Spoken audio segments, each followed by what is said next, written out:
রোমে পোপ ফ্রান্সিসের অন্ত্যেষ্টিক্রিয়া শেষে প্রধান উপদেষ্টার সাথে ভ্যাটিকানের দুই শীর্ষ নেতার সাক্ষাৎ। আকাশপথে সম্ভাবনার দ্বার উন্মোচন, সন্ধ্যায় সিলেট থেকে কার্গো এয়ার উড়াল দেবে ইউরোপে।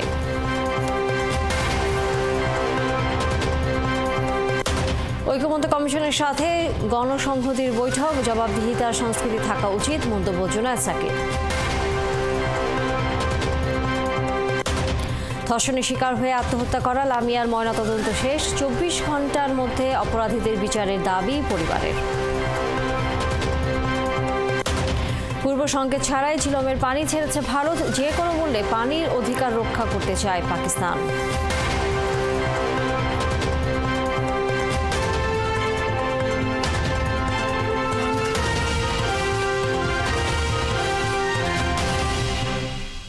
স্বাগত সংবাদ সংযোগে আপনাদের সাথে আছে আমি তানিয়া রহমান। শুনছিলেন প্রধান শিরোনাম, এবার পুরো খবর। উরুগুয়ের পররাষ্ট্রমন্ত্রী মারিও লুবেটকিন এবং ভ্যাটিকানের শীর্ষ দুই নেতার সাথে প্রধান উপদেষ্টা ডক্টর মোহাম্মদ ইউনূসের বৈঠকে উরুগুয়ে ও বাংলাদেশের মধ্যে বাণিজ্য ও বিনিয়োগ সম্পর্ক সম্প্রসারণের গুরুত্ব তুলে ধরেন উরুগুয়ের পররাষ্ট্রমন্ত্রী। বাংলাদেশের ক্যাথলিক চার্চ আগামী সেপ্টেম্বরে একটি আন্তঃধর্মীয় সংলাপের আয়োজন করবে বলে প্রধান উপদেষ্টাকে জানিয়েছেন ভ্যাটিকানের শীর্ষ দুই নেতা। আরও জানাচ্ছেন নিবিড় সাহা। 4 দিনের সরকারি সফরের মধ্যে রোমান ক্যাথলিক খ্রিস্টানদের প্রধান ধর্মগুরু পোপ ফ্রান্সিসকে শেষ বিদায় জানাতে কাতার থেকে ইতালির রোমে পৌঁছান অন্তর্বর্তীকালীন সরকারের প্রধান উপদেষ্টা অধ্যাপক ডক্টর মোহাম্মদ ইউনূস। শনিবার শেষ বিদায় অনুষ্ঠানে যোগ দেন তিনি। অনুষ্ঠান শেষে প্রধান উপদেষ্টা ডক্টর মোহাম্মদ ইউনূসের সঙ্গে সাক্ষাৎ করেন উরুগুয়ের পররাষ্ট্রমন্ত্রী মারিও লুবেটকিন। সেখানকার একটি হোটেলে প্রধান উপদেষ্টার সঙ্গে এই বৈঠক অনুষ্ঠিত হয়। মারিও উরুগুয়ে ও বাংলাদেশের মধ্যে বাণিজ্য ও বিনিয়োগ সম্পর্ক সম্প্রসারণের উপর গুরুত্ব তুলে ধরেন। উভয় পক্ষের সমৃদ্ধির জন্য ঢাকা ও মার্কোসুর সদস্য দেশগুলোর মধ্যে আরও শক্তিশালী অর্থনৈতিক সহযোগিতার আহ্বান জানান উরুগুয়ের পররাষ্ট্রমন্ত্রী।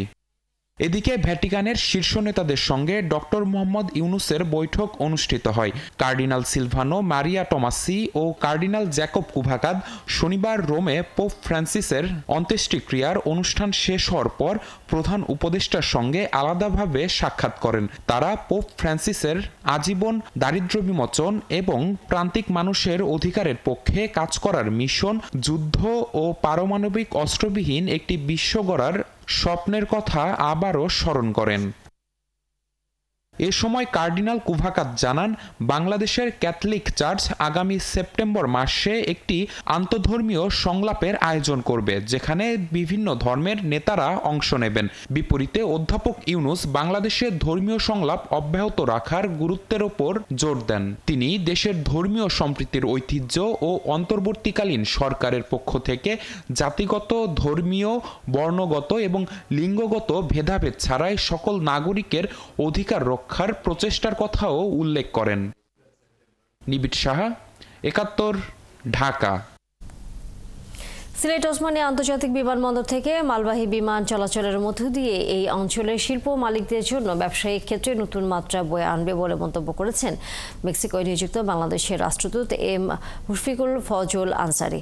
সকালে ওসমানী বিমানবন্দর পরিদর্শনে গিয়ে তিনি কথা বলেন। সিলেট থেকে প্রথমবারের মতো সরাসরি ইউরোপে পণ্য রপ্তানি শুরু হচ্ছে আজ। সন্ধ্যায় ওসমানী আন্তর্জাতিক বিমানবন্দর থেকে পণ্য নিয়ে স্পেনের উদ্দেশ্যে ছেড়ে যাবে কার্গো এয়ারটি।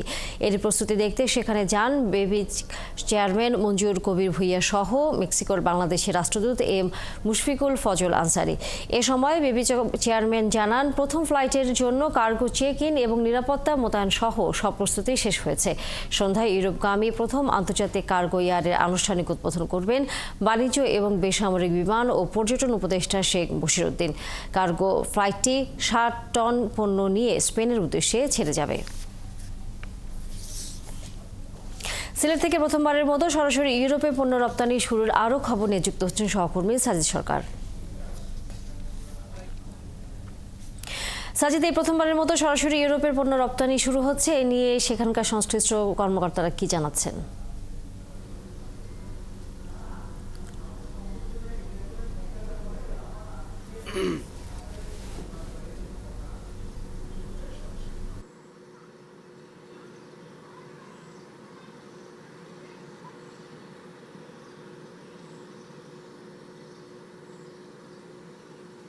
তানিয়া, এটি আসলে বাংলাদেশের জন্য একেবারে নতুন দ্বার উন্মোচিত হয়েছে। আজকে সন্ধ্যায় সেই ফ্লাইট, অর্থাৎ কার্গো ফ্লাইট উদ্বোধনের মধ্যে দিয়ে সেটি হবে। একই সাথে এই অঞ্চল শুধু নয়, বাংলাদেশের বাংলাদেশ যারা আসলে স্থল পথে, বিশেষ করে সড়ক পথে যে চলাচল ছিল, সেটি খরচ যেমন কমাবে, সেটি একই সাথে রপ্তানি আয়ে নতুন মাত্রা যোগ করবে। আমরা এই বিষয়গুলো নিয়ে আরও একটু বিস্তারিত শুনবো। এখানে আছেন বিমান বাংলাদেশের কার্গোর পরিচালক শাকিল মিরাজ। তার সাথে একটু জানতে চাই, এখন পর্যন্ত আসলে কি ধরনের প্রস্তুতি নেওয়া হচ্ছে এবং এটা আসলে আমাদের ব্যবসায়ী তথা বাংলাদেশের জন্য আসলে কতটুকু সফলতা বয়ে আনবে বলে মনে করছেন? ধন্যবাদ। আজ 27শে এপ্রিল 2025 রোববার। আজকের দিনটি ওসমানী আন্তর্জাতিক বিমানবন্দর থেকে আমাদের প্রথম কার্গো এয়ার ফ্রেইটার অপারেশন চালু হচ্ছে এবং এটি বাংলাদেশের রপ্তানিমুখী শিল্পের জন্য, বিশেষ করে আরএমজি সেক্টরের জন্য একটা মাইলস্টোন বলবো আমি। আমরা এতদিন সিলেট এয়ারপোর্ট থেকে শুধুমাত্র যাত্রী সেবা দিতাম, এখন থেকে আমরা পরিপূর্ণভাবে কার্গো সেবা দিতে পারবো ইনশাল্লাহ। আপনি যেহেতু পরিচালক হিসেবে দায়িত্ব পালন করছেন মালবাহী বা কার্গো সেক্টরটিতে, এখন পর্যন্ত আসলে আমাদের কি ধরনের প্রস্তুতি নেওয়া হয়েছে এবং সপ্তাহে কয়টি ফ্লাইট যাবে এবং আগামীতে আরও কয়টি বাড়ানো সম্ভব বলে মনে করেন? যে আমরা আজকে যে ফ্লাইটটা পরিচালনা করছি, এটা ডেডিকেটেড এয়ার ফ্রেইটার এয়ারবাস A330-300 সিরিজের একটা এয়ারক্রাফট, যার ক্যাপাসিটি 60 মেট্রিক টন। তা আমরা আজকে এটা প্রায় পূর্ণ সক্ষমতার, যেটা পরিমাণে সক্ষম, প্রায় 60 মেট্রিক টন আমরা ক্যাপাসিটি কার্গো দিয়ে এই ফ্লাইটটা অপারেট করবো এখান থেকে। এবং এটি আমাদের চার্টার ফ্লাইট। আমরা আশা করছি অচিরেই এখান থেকে রেগুলার শিডিউল কার্গোর ফ্লাইটের অপারেশন শুরু হবে। আগামী সপ্তাহের মধ্যে আরও 2টি ফ্লাইট আমাদের কাছে চাহিদা এসেছে এখান থেকে আমরা পরিচালনা করার জন্য, তারও প্রস্তুতি আমরা ইতিমধ্যে নিয়ে রেখেছি। এবং আজকে যে ফ্লাইটটি আমরা পরিচালনা করব, তার জন্য আমাদের যে ইউরোপিয়ান ইউনিয়নের সেফটি এবং সিকিউরিটি প্রোটোকল, যেটাকে আমরা RA3 বলি, আর রেগুলেটরি এজেন্ট 3, সেটার সমস্ত বিধিবিধান মেনে এবং আমাদের ট্রেন সার্টিফাইড লোকাবল দিয়ে, পাশাপাশি explosive detective scanner machine EDS scan দিয়ে প্রত্যেকটা কার্গো স্ক্যান করে নিরাপত্তা মেনে আমরা এই কার্গোগুলোকে আমরা প্রেরণ করছি ইউরোপের গন্তব্যে। এবং সেই সাথে আমাদের এতে করে আমাদের কার্গো সক্ষমতা যেমন বাড়বে, একই সাথে আমাদের রপ্তানির শিল্পের যে গতি, সেটা আমরা দ্রুততম সময় আমাদের গ্রাহকদের কাছে পণ্য পৌঁছানোর চ্যালেঞ্জ, সেটা আমরা মেটাতে পারবো। মেক্সিকোর একটি এভিয়েশন থেকে আসছে, আগামীতে অন্যান্য দেশ থেকেও আসলে এখানে সরবরাহ করবে কিনা কার্গোর ক্ষেত্রে? আপনারা জেনে খুশি হবেন, আজকেই আমাদেরকে কাছে আগ্রহ প্রকাশ করেছে কাতার এয়ারওয়েজ। তারাও এই সিলেট বিমানবন্দর থেকে কার্গো ডেডিকেটেড এয়ার ফ্রেইটার পরিচালনা করতে আগ্রহী। এর জন্য তারা কিছু কোয়ারিজ আমাদের কাছে করেছে, যেটা রিপ্লাই আমরা দিয়েছি এবং তাদের আজকে ধন্যবাদ সাজিদ সরকার। নিশ্চয়ই আমরা ফিরবো আবার এই বিষয়ে খবর জানবার জন্য আপনার কাছে। দর্শক সহকর্মী সাজিদ সরকার ছিলেন আমাদের সাথে। সংস্কার বিষয়ে মতামত দিতে ও আলোচনার জন্য জাতীয় ঐক্যমত্য কমিশনের সাথে বৈঠক করছে গণসংহতি আন্দোলন। সংসদের এলইডি হলে বৈঠকটিতে 10 সদস্যের প্রতিনিধি দলের নেতৃত্ব দিয়েছেন জুনায়েদ সাকি। বৈঠকের শুরুতে সাংবাদিকদের গণসংহতির নেতা বলেন, জবাবদিহিতা সংস্কৃতি না থাকায় জুলাই অভ্যুত্থানের মতো ঘটনা ঘটেছে। ক্ষমতা থেকে রাষ্ট্রযন্ত্রকে ব্যবহারের সুযোগ থাকায় শেখ হাসিনা দিনে দিনে স্বৈরাচার হয়ে ওঠে বলে অভিযোগ করেন জুনায়েদ সাকি। গুম খুন, মানুষের অধিকার হরণ, বিরোধী দলকে অহেতুক মামলা দেওয়ার মতো ঘটনা এসব কারণেই অহরহ ঘটেছে বলেও মনে করেন তিনি।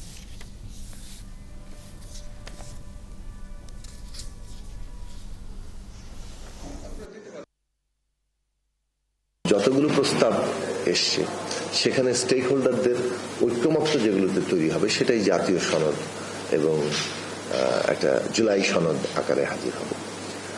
যেসব বিষয়ে দ্বিমত আছে, সেগুলো সমাধানের রাস্তা কি, এই পদ্ধতি নিয়ে আমরা ভেবেছি। আমরা মনে করি যে দ্বিমত নিয়ে আমাদের জনগণের কাছে যেতে হবে এবং সেইটা একটা নির্বাচনের প্রক্রিয়ার মধ্য দিয়ে জনগণ যে মতামতের উপর ভরসা রাখবেন, তাদেরকে বিজয়ী করবেন, তারাই আসলে সেইভাবে রাষ্ট্র পরিচালনা করবে। দর্শক, গণসংহতি আন্দোলনের নেতারা এই মুহূর্তে ঐক্যমত্য কমিশনের সাথে বৈঠক শেষ করেছেন, কথা বলছেন গণমাধ্যম কর্মীদের সামনে। আমরা যুক্ত হচ্ছি সেখানে। আমরা আমাদের দলের দিক থেকে ইতিমধ্যে আমরা অনানুষ্ঠানিক অনেক আলোচনার মধ্যে আছি। আমরা আমাদের কেন্দ্রীয় কমিটির সিদ্ধান্ত আনুষ্ঠানিকভাবে আমরা বিভিন্ন রাজনৈতিক দল এবং স্টেক হোল্ডারদের সাথে আমরা আলাপ আলোচনা করব বিভিন্ন প্রশ্নে, যাতে আরো ঐক্যমত্য তৈরি হয়। এবং আজকে আমরা এটা আনুষ্ঠানিকভাবে ঘোষণা দিচ্ছি যে গণসংহতি আন্দোলনের দিক থেকে বিভিন্ন রাজনৈতিক দলের সাথে এবং অন্যান্য অংশীজনদের সাথে আমরা আলাপ আলোচনা করব কিভাবে আমরা ন্যূনতম জাতীয় ঐক্যমত্য তৈরি করতে পারি অনেক বেশি সংস্কারের ক্ষেত্রে। তো এই যে যত বেশি ঐক্যমত্য হবে এবং যেসব বিষয়ে ঐক্যমত্য হবে সেইটাকে আমরা জাতীয় সনদ কিংবা জুলাই চার্টার হিসেবে সনদ হিসেবে আমরা গ্রহণ করার জন্য বলেছি। যেগুলো বিষয়ে কোনোভাবেই আর ঐক্যমত্য হবে না সেই সব প্রশ্নকে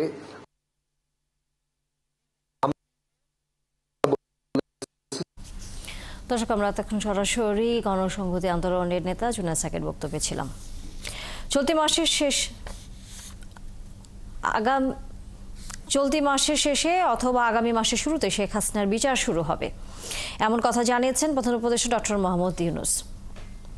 আল জাজিরা দেয়া সাক্ষাৎকারে প্রধান উপদেষ্টা বলেন, পতিত সরকারের নেতাকর্মীদের আর্থিক খাতে লুটপাট সহ গণহত্যার বিচারের বিষয়ে জাতিসংঘের মানবাধিকার কমিশনের প্রতিবেদনে উঠে এসেছে। শেখ হাসিনাকে ফেরত দিতে ভারতকে চিঠি দেয়া এবং দেশটির প্রধানমন্ত্রীকেও জানানো হয়েছে বলে জানান ডক্টর মোহাম্মদ ইউনূস। বিস্তারিত সুশান্ত সিনহার রিপোর্টে।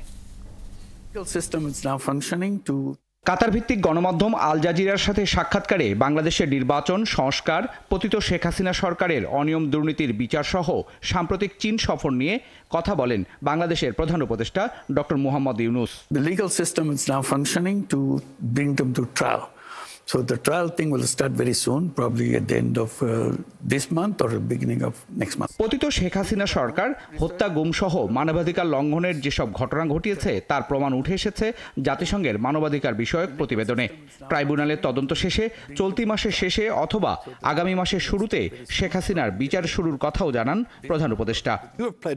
ভারতে অবস্থানরত শেখ হাসিনাকে ফেরত পাঠাতে চিঠি দেওয়ার পাশাপাশি বিমস্টেক সম্মেলনে দেশটির প্রধানমন্ত্রীকে আহ্বান জানানো হয়েছে বলেও জানান প্রধান উপদেষ্টা। ভারত বাক স্বাধীনতায় বিশ্বাসী বলে সামাজিক যোগাযোগ মাধ্যমে শেখ হাসিনার বক্তব্য প্রদানে নিষেধাজ্ঞা দিতে পারে না বলে জানিয়েছে দেশটির প্রধানমন্ত্রী Narendra Modi.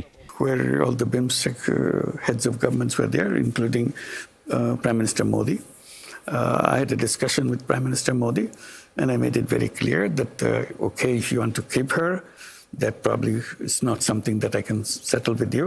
But definitely, while she is here, she should not be talking because it creates a lot of problem for us. Trump প্রশাসনের সাথে গভীর সম্পর্কের কথা জানিয়ে প্রধান উপদেষ্টা বলেন, এ অঞ্চলের মানুষের জীবনমান উন্নয়নে সার্ক ও বিমস্টেক জোটকে সক্রিয় করা জরুরি। Do you see the US as a reliable partner? Are you being forced to choose between Beijing and Washington, D.C.? No, this is not a question of choice. They're all our friends. USA is a good friend. China is a good friend. India is a good friend. I would like to go the neighbors. I tried to go to India. They didn't respond to it. So I went to China. And now I'll go to Malaysia. পতিত সরকারের আমলে বন্দুকের নলের মুখে bank দখলের পাশাপাশি ঋণের নামে হাজার হাজার কোটি টাকা পাচার করা হয়েছে বলেও আল জাজিরাকে দেওয়া সাক্ষাৎকারে জানান ডক্টর মোহাম্মদ ইউনূস। সুশান্ত সিনহা, একাত্তর, ঢাকা। আগামী ত্রয়োদশ জাতীয় সংসদ নির্বাচন অন্তর্ভুক্তিমূলক হিসেবে দেখতে চায় international institute for democracy and electoral assistant IDEA। একই সাথে অবাধ, সুষ্ঠু ও নিরপেক্ষ নির্বাচনের উপরও জোর দিয়েছে প্রতিষ্ঠানটি। সকালে IDEA এশিয়া প্যাসিফিক অঞ্চলের ডিরেক্টর লিনা রিখিলা তামাং প্রধান নির্বাচন কমিশনার AM নাসির উদ্দিনের সাথে বৈঠক করে এ কথা বলেন। তিনি জানান, সিএসির সাথে আগামী নির্বাচনের প্রস্তুতি নিয়ে আলোচনা হয়েছে।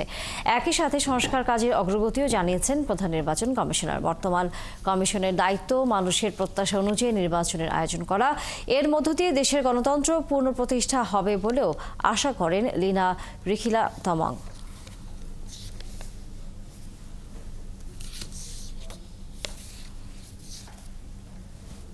To implement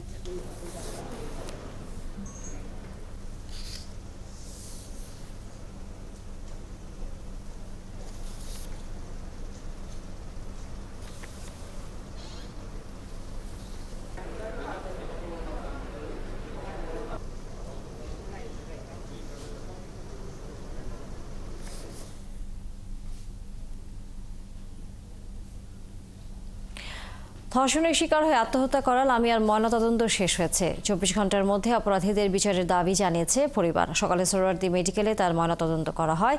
এরপর তার মরদেহ আঞ্জুমান মুফিদুল ইসলামে নিয়ে যাওয়া হয়েছে। সেখানে বাকি প্রক্রিয়া শেষে তার মরদেহ নিয়ে যাওয়া হবে গ্রামের বাড়ি পটুয়াখালীতে। বিস্তারিত প্রতিবেদনে।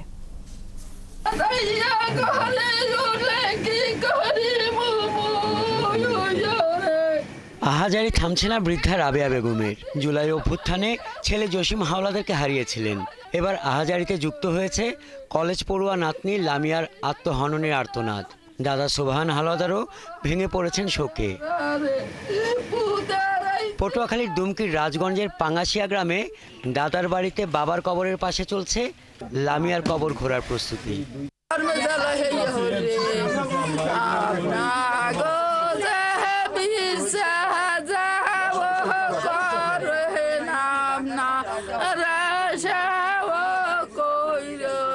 ছেলের কবরের পাশেই আমার নাতির কবরস্থান। আমি সঠিক বিচার আল্লাহ কাছে থেকে আপনি বিচার করবেন।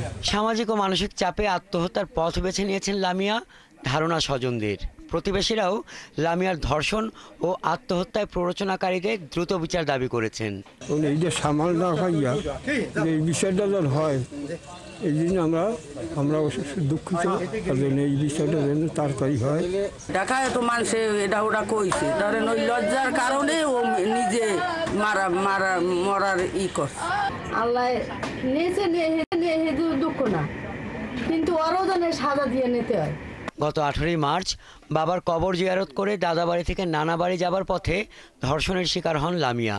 এ ঘটনায় দুজনকে আসামি করে মামলা হলে গ্রেপ্তারকৃত উভয়ে জেল হাজতে রয়েছে। শনিবার রাতে ঢাকার মোহাম্মদপুরের ভাড়া বাসায় আত্মহত্যা করেন লামিয়া।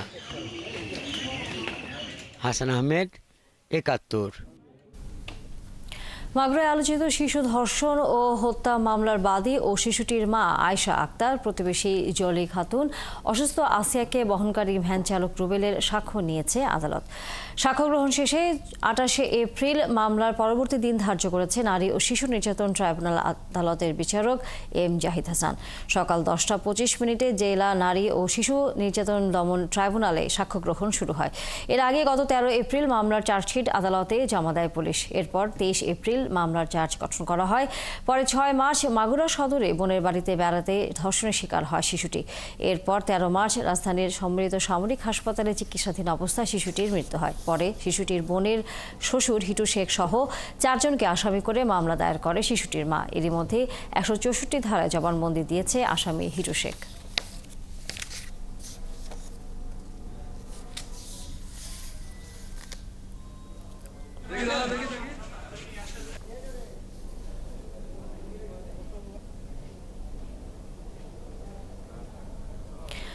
কুমিল্লার কিশোর গ্যাং চক্রের আস্তানায় অভিযান চালিয়ে ৯ জনকে আটক করেছে যৌথ বাহিনী। এ সময় বিপুল পরিমাণ অস্ত্র ও মাদক উদ্ধার করা হয়। ভোরে যৌথ বাহিনী এই অভিযান চালায়। এ সময় সম্প্রতি কুমিল্লা শহরে প্রকাশ্যে দেশীয় আগ্নেয়াস্ত্র প্রদর্শন করে আলোচনায় আসা রুবেলকে গ্রেফতার করে যৌথ বাহিনী। রুবেল কিশোর গ্যাং এর সদস্যদের অস্ত্র সরবরাহ করত।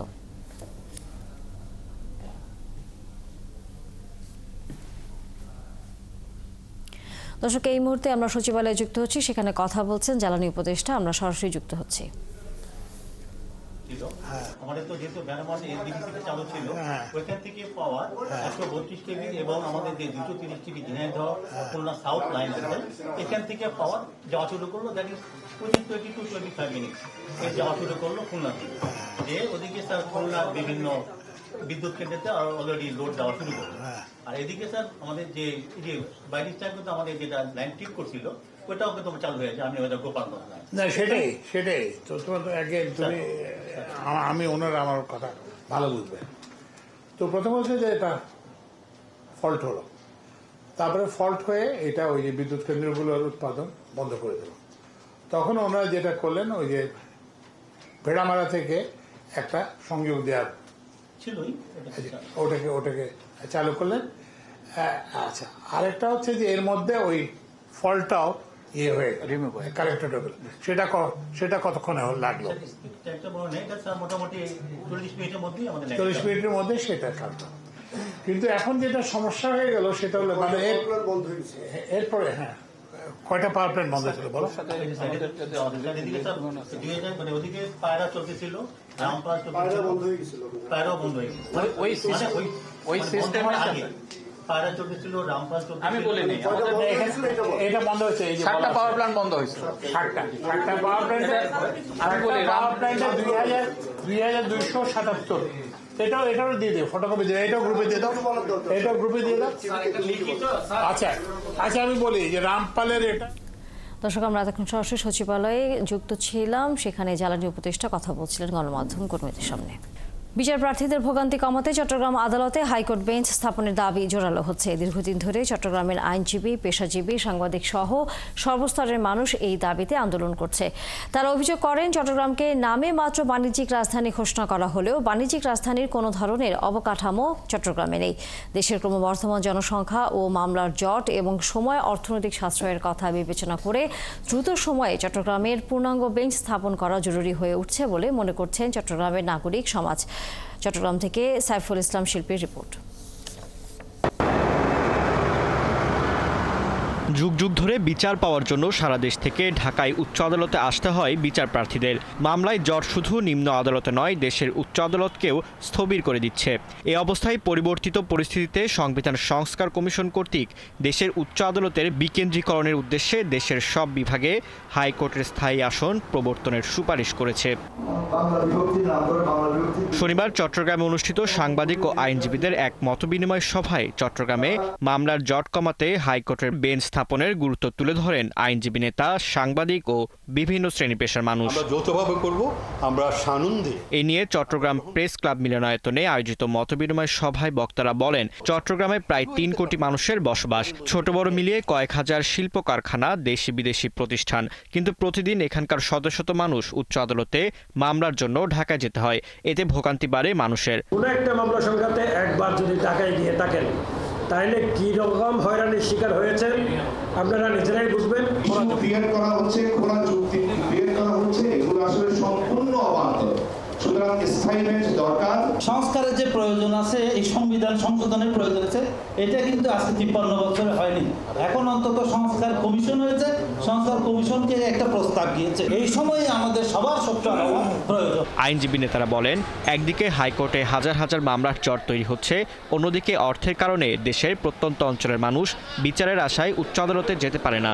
এই অবস্থায় সরকারের সংস্কার কমিশনের রিপোর্টে যেহেতু হাইকোর্টের বেঞ্চ স্থাপনের সুপারিশ এসেছে, সেহেতু অন্তর্বর্তীকালীন সরকারের হাত দিয়ে এটি বাস্তবায়ন সম্ভব। এই ধরনের একটা নিরপেক্ষ সরকার যদি থাকে দেশে, তাদের হাত দিয়ে এই ধরনের রাষ্ট্রীয় অবকাঠামোগত এই প্রতিষ্ঠানগুলো, বিশেষ করে সার্কিট বেঞ্চ স্থায়ীভাবে চট্টগ্রামে অবস্থান সিদ্ধান্ত নেওয়াটা আমার মনে হয় সহজ হবে। সিনিয়র আইনজীবীরা আরও জানান, সংবিধানের ধারা 100 অনুযায়ী দেশের হাইকোর্টের বেঞ্চ স্থাপন সম্ভব। এই দাবির পক্ষে সাবেক বিচারপতি SK সিনহা, রাজনীতিবিদ, আইনজীবীরা মতামত দিয়েছেন। আমাদের অধিকার দিয়েছে সংবিধানের মধ্যে, এই সাংবিধানিক অধিকারকে প্রতিষ্ঠা করার জন্য, আইনকে সহজলভ্য করার জন্য, দোরগোড়ায় মানুষের দোরগোড়ায় আইন নিয়ে দেওয়ার জন্য আমাদের বর্তমান সময়ের দাবি এই চট্টগ্রামের মধ্যে বেঞ্চ হওয়া। এই যে বিভিন্ন রিট জুরিসডিকশনগুলো, আমরা যারা হিউম্যান রাইটস অ্যাক্টিভিস্ট, আমরা মানুষকে সাহায্য করতে চাই, আইনি সহায়তা দিতে চাই, কিন্তু আমরা আইনি সহায়তা দিতে পারি না এখানে হাইকোর্ট বেঞ্চ না থাকার কারণে। মতবিনিময় সভায় চট্টগ্রাম প্রেস ক্লাব সদস্য সচিব জাহিদুল করিম কোচি,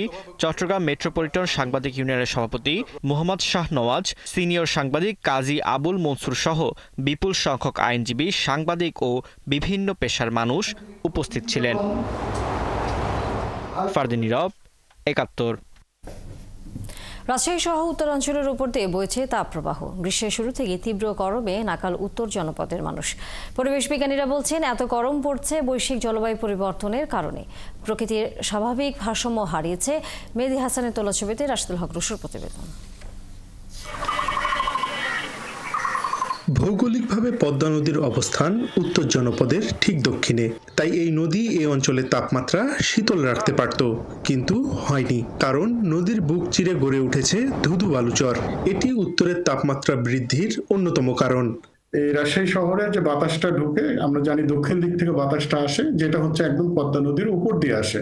তার মানে এই চর বা উত্তপ্ত বালির উপর দিয়ে এই যে উষ্ণ বালুটা রাজশাহী শহরে প্রবেশ করে এবং রাজশাহীর তাপমাত্রাটাকে আরো যে শহরগুলোর তাপমাত্রা তার চাইতে আরো বেশি হচ্ছে যে তাপমাত্রা এখানে পরিলক্ষিত হয়। শুধু পদ্মার বালুচর নয়, দ্রুত নগরায়নের প্রভাবে পুকুর জলাশয় ভরাট, গাছ কাটা ও কার্বন নিঃসরণের হার বৃদ্ধিও বাড়াচ্ছে তাপমাত্রা।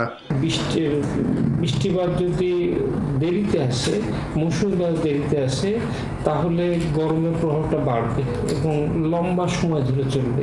তাতে কিন্তু আমাদের অঞ্চলে যেমন জনজীবনের একটা অতিষ্ঠ কিংবা অস্থির ভাব থাকবে। এই অবস্থার বদল ব্যক্তি পর্যায় থেকেই উদ্যোগ শুরুর পাশাপাশি নিতে হবে দীর্ঘমেয়াদী পরিকল্পনা। সেখানে প্রাধান্য দিতে হবে অভিযোজন প্রক্রিয়ার ওপর, বললেন পরিবেশ বিজ্ঞানীরা। গ্রিনেজ বাড়ানো, পদ্মা নদীটাকে আবার অ্যালাইভ করা এবং যে সাস্টেনেবল এনভায়রনমেন্টাল ম্যানেজমেন্ট সিস্টেমের জন্য একটা মাস্টার প্ল্যান করা। অভিযোজন প্রক্রিয়াতে বেশি যেতে হবে এবং সেইটার একমাত্র আমাদের এই বাংলাদেশ ভূখণ্ড কিংবা এই অঞ্চলের আশেপাশের ভারতের কিছু অংশ কিংবা সমস্ত জায়গাতে জনজীবনটা বাঁচিয়ে রাখতে পারবে। গেল কয়েকদিনে রাজশাহীর সর্বোচ্চ গড় তাপমাত্রা ঠেকেছে ৩৯ ডিগ্রি সেলসিয়াসে, যা আরও কয়েকদিন থাকতে পারে বলছে আবহাওয়া অফিস। রাশিদুল হক রুশো, ৭১, রাজশাহী। ভারত পেহেলগামে হামলার দায় দ্য রেজিস্ট্যান্স ফ্রন্ট স্বীকার করেছে। বিবৃতি দিলেও তা অস্বীকার করেছে গোষ্ঠীটি। এই ঘটনা নিয়ে ভারত সিন্ধু নদের পানি বন্টন চুক্তি বাতিল করার পর পাকিস্তানের প্রধানমন্ত্রী শাহবাজ শরীফ বলেছেন, ইসলামাবাদ যে কোনো মূল্যে পানির অধিকার রক্ষা করবে। সৃষ্টি ঘটক জানাচ্ছেন বিস্তারিত।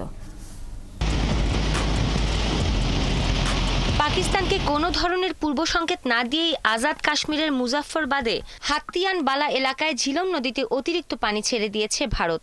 এই হঠাৎ পানি প্রবাহের কারণে মুজাফফরবাদে প্রশাসন জরুরি অবস্থা ঘোষণা করেছে। আকস্মিক ভয়াবহ বন্যা দেখা দেয়ায় আতঙ্ক ছড়িয়ে পড়েছে স্থানীয়দের মধ্যে। এর আগে পানিকে অস্ত্র হিসেবে ব্যবহার করা কোনোভাবেই মেনে নেওয়া হবে না বলে মন্তব্য করেছেন পাকিস্তানের প্রধানমন্ত্রী শাহবাজ শরীফ। তিনি বলেছেন, পাকিস্তান যে কোনো মূল্যে নিজেদের পানির অধিকার রক্ষা করবে। ইরানের প্রেসিডেন্ট মাসুদ পেজেশকিয়ানের সঙ্গে ফোনালাপে পাকিস্তানের প্রধানমন্ত্রী এসব কথা বলেন। প্রধানমন্ত্রী শাহবাজ প্রতিরক্ষা মন্ত্রী খাজা আসিফের পর এবার কাশ্মীরের হামলা স্বচ্ছ ও স্বাধীন তদন্তের দাবি জানিয়েছেন পাক স্বরাষ্ট্রমন্ত্রী মহসিন নাকভিও। পাকিস্তান অফিশিয়ালি ডিমান্ডস কাশ্মীরে হামলা নিয়ে পাকিস্তান আনুষ্ঠানিকভাবে স্বচ্ছ ও নিরপেক্ষ তদন্তের দাবি জানাচ্ছে। এই ঘটনায় আন্তর্জাতিকভাবে তদন্ত হলে সত্য উদ্ঘাটনে পাকিস্তান যে কোনো ধরনের সহযোগিতা করতে প্রস্তুত। ভারতের সিন্ধু পানি চুক্তি স্থগিতাদেশকে শিশুসুলভ ও অবৈধ বলে আখ্যায়িত করেছেন পাকিস্তানের কেন্দ্রীয় জ্বালানি মন্ত্রী সর্দার আয়াশ আহমেদ খান লেঘারি। নদীর প্রতিটি ফোঁটার পানির ওপর পাকিস্তানের অধিকার আছে উল্লেখ করে তিনি বলেন, কোনো পক্ষ একতরফাভাবে এটি স্থগিত করতে পারে না। এদিকে কাশ্মীর সীমান্তে নিয়ন্ত্রণ রেখা বরাবর তৃতীয় দিনের মতো দুই দেশের সেনাদের মধ্যে পাল্টাপাল্টি গোলাগুলির ঘটনাও ঘটেছে। শনিবার গভীর রাতে ভারত নিয়ন্ত্রিত কাশ্মীরের তুতমারি গলি ও রামপুর সেক্টরের বিপরীত দিকে দুই পক্ষের সেনাদের মধ্যে এ গোলাগুলি হয়। এদিকে পেহেলগামে হামলায় জড়িত সন্দেহে আরও একজনের বাড়ি গুড়িয়ে দিয়েছে ভারতের সেনাবাহিনী। এ নিয়ে ৪৮ ঘন্টায় ৬ জনের বাড়ি মাটিতে মিশিয়ে দেয়া হলো। এছাড়া সন্দেহভাজনের খোঁজে শনিবার শ্রীনগরে ৬০টির বেশি জায়গায় অভিযান চালিয়েছে ভারতের নিরাপত্তা বাহিনী। সৃষ্টি ঘটক, ৭১। কাশ্মীরে সন্ত্রাসী হামলার জেরে পাকিস্তানের সাথে নদী বন্টন চুক্তি স্থগিত করেছে ভারত। স্বাভাবিকভাবেই প্রশ্ন উঠেছে, আদৌ কি সিন্ধু নদীর পানি আটকে দিতে পারবে ভারত, আর কতটা ক্ষতির মুখে পড়তে পারে পাকিস্তান? পরিস্থিতি বা কি, জানাচ্ছেন আফসানা শাহ। ৯ বছর ধরে আলোচনার পর বিশ্বব্যাংকের মধ্যস্থতায় ১৯৬০ সালে সিন্ধু পানি চুক্তি হয়েছিল ভারত ও পাকিস্তানের মধ্যে। একে আন্তঃসীমান্ত পানি ব্যবস্থাপনার একটি উদাহরণ হিসেবে দেখা হয়। পারমাণবিক শক্তিধর দেশ দুটি দুবার যুদ্ধে জড়ালেও চুক্তিটি স্থগিত হয়নি। তাই এতদিন আন্তঃসীমান্ত পানি ব্যবস্থাপনার এক ব্যতিক্রমী উদাহরণ হিসেবে বিবেচিত হয়ে এসেছে এই চুক্তি। চুক্তির আওতায় রয়েছে সিন্ধু অববাহিকার ৬টি নদী। এর মধ্যে ভারতের অংশে আছে পূর্বাঞ্চলীয় রাভি বা ইরাবতী, বিয়াস বা বিপাশা এবং সুতলেজ বা শতদ্রু নদী। আর পশ্চিম অববাহিকার সিন্ধু, ঝেলাম ও চেনাব নদীর ৮০% পড়েছে পাকিস্তানের ভাগে। ভৌগোলিকভাবে সিন্ধু অববাহিকার উজানের অংশে ভারত, ফলে অবস্থানগত কারণে ভারতের সুবিধা বেশি। আর পাকিস্তানের কৃষির ৮০% এবং ১/৩ জলবিদ্যুৎ সিন্ধু অববাহিকার পানির ওপর নির্ভরশীল। তাই এই চুক্তি স্থগিতের পর ধারণা করা হচ্ছে কৃষিখাতে ক্ষতির মুখে পড়তে পারে পাকিস্তান।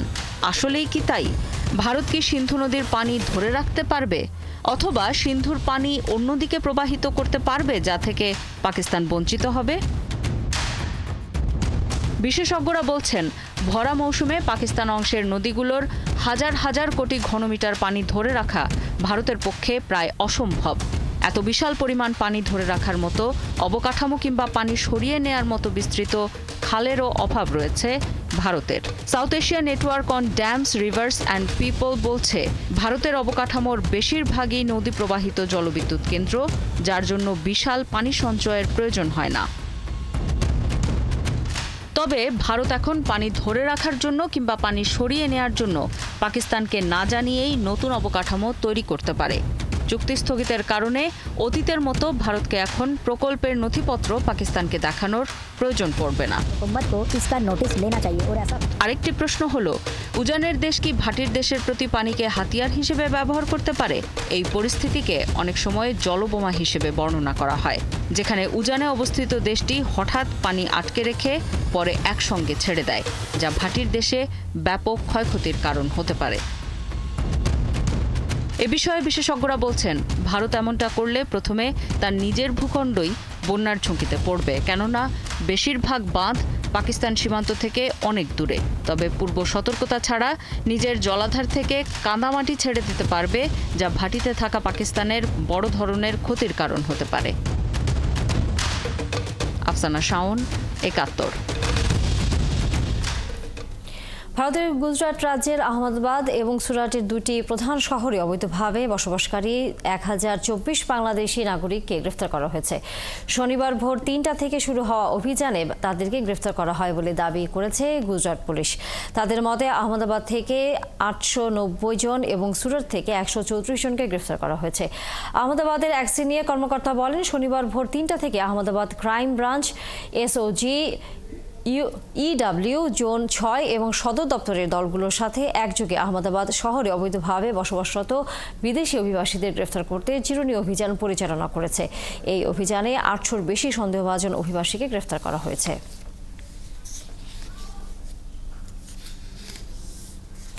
পাকিস্তানের খাইবার পাখতুনখোয়ার ৩টি আলাদা সংঘর্ষে ২ জন সেনা সদস্য এবং ১৫ সন্ত্রাসী নিহত হয়েছে। Inter services public relations ISPR এক বিবৃতিতে জানিয়েছে, কারাক জেলায় সন্ত্রাসীদের উপস্থিতির খবরের ভিত্তিতে পরিচালিত এক অভিযানের সময় সেনা সদস্যদের হাতে ৮ সন্ত্রাসী নিহত হয়। বিবৃতিতে বলা হয়েছে, উত্তর ওয়াজিরিস্তান জেলার আরেকটি অভিযানে নিরাপত্তা বাহিনী আরও ৪ সন্ত্রাসীকে হত্যা করেছে। তবে তীব্র গুলি বিনিময়ের সময় ২ সেনা সদস্য প্রাণ হারান। দক্ষিণ ওয়াজিরিস্তান জেলার গোমাল জম এলাকার আরেকটি সংঘর্ষে আরও ৩ জন সন্ত্রাসী নিহত হয়। বিবৃতিতে জানানো হয়েছে, নিহত সন্ত্রাসীদের কাছ থেকে বিপুল পরিমাণ অস্ত্র ও গোলাবারুদ উদ্ধার করা হয়েছে। এক মৌসুমে ৩ এল ক্লাসিকো হার কোন ভূতে চেপেছে রিয়াল মাদ্রিদের ঘাড়ে? কোপা দেল রের ফাইনাল হারের সব দায় তার নিজের কাঁধে নিলেন কোচ কার্লো।